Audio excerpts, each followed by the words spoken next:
And welcome back. You do know the events that actually happen in our life can actually influence and possibly even shape the way that we take our career. Well, for our next guest, that was her experience as a patient at Montefiore Moses Hospital in the Bronx, where she left wanting to be a medical professional and give others the same solace and care that she received at Montefiore.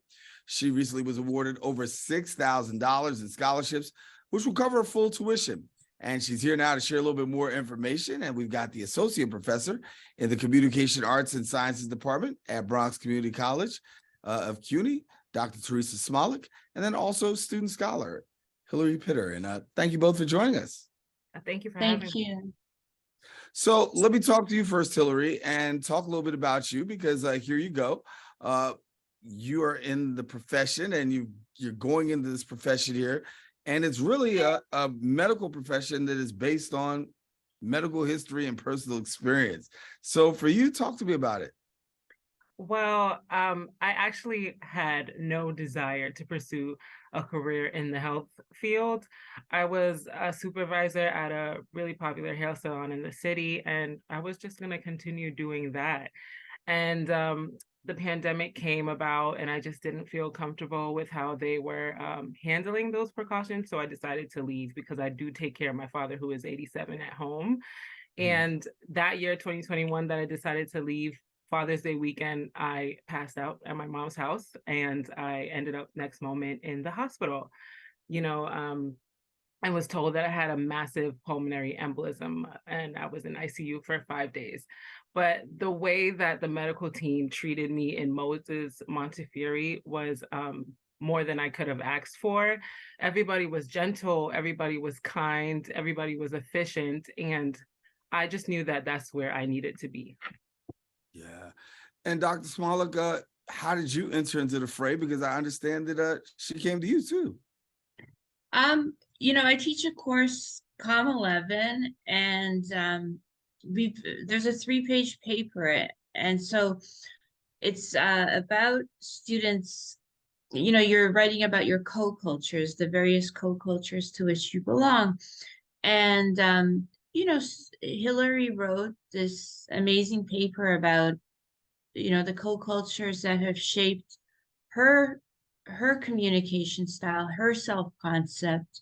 And it really touched me, really spoke to me, because she wrote about being the child of immigrants. And I am also the child of immigrants, and that has profoundly shaped my experience. And so I related to her paper, and I thought that she really expressed herself very well in that paper. And so when she asked me to write a letter of recommendation, I was very happy to do so.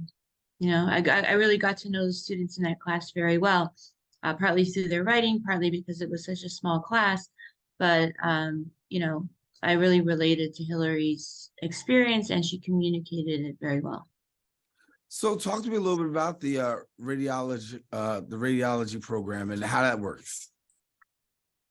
So I'm still in my prerequisite year. Well, I just finished it. So I started back school in 2022, and I took the whole year to do my prerequisites. So the program starts in September, and it's a 2-year program. And if all goes well, I would graduate in 2025. Yeah.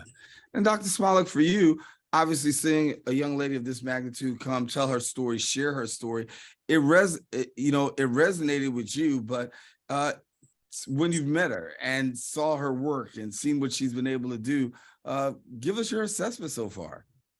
Well, I'm very proud. I'm always really proud when my students do well. I thought, throughout the course, I just watched Hilary blossom, I think, and be able to, I could really see her, the way she was responsible, the way she took assignments seriously. She did every single assignment. And so when I was an undergraduate, there were people who believed in me. I had no connections. I had really no understanding of how to navigate the university system and the academic system, and who to ask for letters of reference, and that I could even get money to go to school.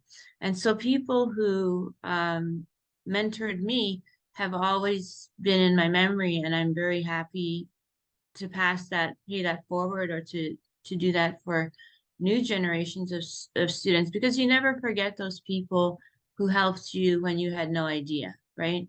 And being the child, like I was a first generation college student in Canada, my parents really didn't understand anything about what I was doing, other than they really wanted me to do it and supported it fully. So I always remember the women, mostly women, not all women, but mostly women, who mentored me and taught me the ropes. Yeah. And Hilary, for yourself, obviously not just this program, but also getting scholarships, right? You got a couple scholarships to really help you to navigate your educational journey. What's that feel for you, being the beneficiary of a scholarship, knowing that this is what I really wanted to do in the beginning, but now that I'm starting to do what I want to do, things are starting to fall into place? Before I talk about the scholarships, I just wanted to let Professor Smalec know that that class was actually the first class that I shared my experience in ICU with anybody outside of my family. So I just wanted to thank her in person, because we didn't get the chance. So I thought I would thank her virtually for giving me that encouragement to share my story with the class, because of that encouragement, I went on to write about my story in my scholarship essays. And again, I was awarded 4 out of 5 scholarships that I applied for. So Professor Smalec, thank you so much. It's You're educators like you welcome. that make all the difference in students like myself's lives. So thank you so much. You're very welcome. Yeah. That's sweet. That's what we do. We bring people together, hear Yeah. great stories. That's what we do. But it is really a great story. And for yourself, Hilary, I mean, as you said, you had another career going, and it's what you wanted to do. But talk to us now about how passionate are you, given the fact that you've got this personal experience that is like transcended your life. This is my life goal now. Like, I need to be rad tech. I want to specialize in MRI and maybe radiation therapy, because I just think my joy to make people smile in maybe their darkest hours would be a huge help in environments like that. But I was by myself essentially in ICU. It was still during COVID times, so I couldn't really get visitors, and I really had to lean on the medical team that was there. And they were just so kind. They don't know me from anywhere, and the amount of grace and attention that they gave me made me know that I need to do that for somebody else that's having their darkest times. And I just need to be there. Well, Hilary Pitter, congratulations. I think you have a great testimony, a great story. And we want to know, how it all works out in the end. So you got to come back and share with us. And Dr. Smalec, thank you so much for pouring into this young lady and really helping her to be able to get to her life's dream. Thank you so much. It's a great story. And I'm glad that we can be able to share it here on Open. Thanks so much. Thank you. Thank you. It's been a Alrighty. great opportunity to talk about, the success of our students. So thank you. Yeah, and BCC has some great students and also some great and amazing staff. professors. Yeah, Yeah. And Hilary rocks. I'll second that. I'll second that. All right. Well, for more information, we encourage you now to visit the website, bcc.cuny.edu, and then also follow them on Twitter and Instagram at BCCCUNY. We got more show. We encourage you to don't go anywhere. Open continues right after this.